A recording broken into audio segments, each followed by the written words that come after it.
ओम साई राम। आज दत्त यानी दत्तात्रेय का जन्म दिवस। आज 7 दिसंबर है, दत्त जयंती है 2022 में।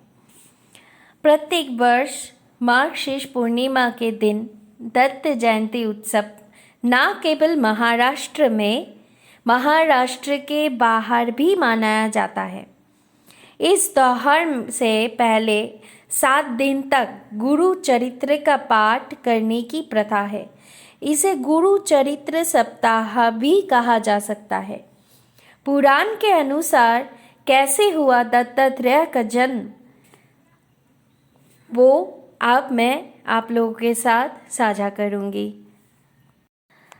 आदि ऋषि की पत्नी अनुसुआ एक पतिव्रता स्त्री थी। पतिव्रता होने के कारण उनके पास बहुत ही सामर्थ्य था, जिसके कारण इंद्रादि देव घबरा गए थे और ब्रह्मा, विष्णु और महेश के पास जाकर उन्होंने कहा कि सती अनुसुआ के वरदान के कारण किसी को भी देवता का स्थान प्राप्त हो सकता है, इसलिए आप कुछ उपाय करें, अन्यथा हम उनकी सेवा करेंगे। ये सुनकर त्रिमूर्ति बोले कि वो कितनी बड़ी पतिव्रता और सती है, वो हम देखेंगे। एक बार अत्रि ऋषि अनुष्ठान के लिए बाहर गए तो त्रिमूर्ति एक अतिथि के रूप में आए और अनुसुआ से भीख मांगने लगे। अनुसुआ ने उत्तर दिया, ऋषि अनुष्ठान के लिए बाहर गए हैं, उनके आने तक रुको। तब त्रिदेव ने अनुसुआ से कहा, ऋषि को लौटने में समय लगेगा, हम बहुत भूखे हैं, हमें तुरंत भोजन दो, नहीं तो हम कहीं और चले जाएंगे। हमने सुना है कि आश्रम में आने वाले अतिथियों को आप इच्छा अनुसार भोजन देते हो, इसीलिए हम यहाँ इच्छित भोजन करने आए हैं। और वो भोजन करने बैठ गए। जैसे ही भोजन आया, उन्होंने कहा, आपकी सुंदरता को देखते हुए हम चाहते हैं कि आप हमें निवस्त्र होकर भोजन कराएं। मेरा मन शुद्ध है तो कामदेव की क्या बात है।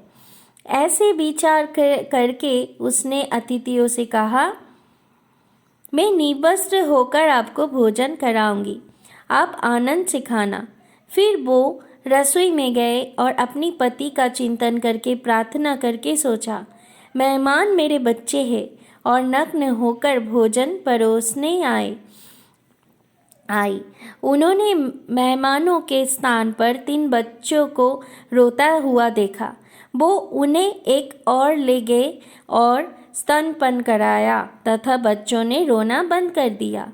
अत्रि ऋषि आए, उसने उन्हें सारी कहानी सुनाई। उन्होंने कहा, स्वामी देवन दत्त, इसका अर्थ है, हे स्वामी, ईश्वर द्वारा दिए हुए बच्चे।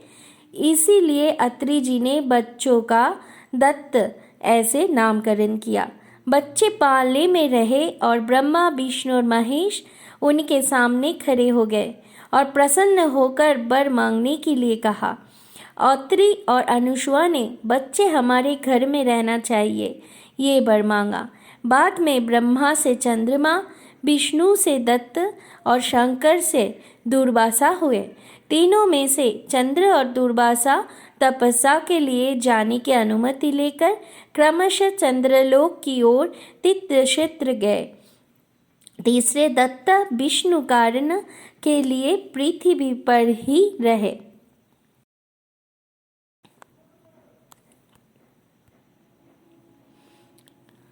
दत्त के परिवार का अर्थ।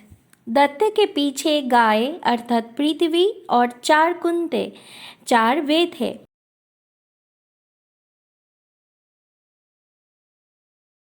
दत्त के परिवार का अर्थ। दत्त के पीछे गाय अर्थात पृथ्वी और 4 कुंते, 4 वेद है। औदुंबर वृक्ष दत्त का एक सत्य रूप है, क्योंकि इसमें दत्त तत्व अधिक प्रमाण में है। दत्त गुरु ने पृथ्वी को अपना गुरु बनाया और पृथ्वी से सहिष्णु और सहनशील होना सीखा। साथ ही अग्नि को गुरु बनाकर ये शरीर क्षणभंगुर है ये सिखा। इस प्रकार दत्त गुरु ने चराचर में प्रत्येक वस्तु में ईश्वर के अस्तित्व को दिखाने के लिए 24 गुरु बनाए। श्रीपाद श्री वल्लभ दत्त के प्रथम अवतार है। श्री नृसिंह सरस्वती दूसरे अवतार है। मानिक प्रभु तीसरे अवतार है और श्री स्वामी समर्थ महाराज चौथे अवतार है। 4 पूर्ण अवतार और कई आंशिक अवतार है। जैन दत्त गुरु को नेमिनाथ और मुसलमान फकीर के रूप में देखते हैं। दत्त भगवान प्रतिदिन बहुत भ्रमण करते थे। वो स्नान करने हेतु बनारसी जाते थे, चंदन लगाने के लिए प्रयाग जाते थे, प्रतिदिन भिक्षा कोल्हापुर महाराष्ट्र में मांगते थे।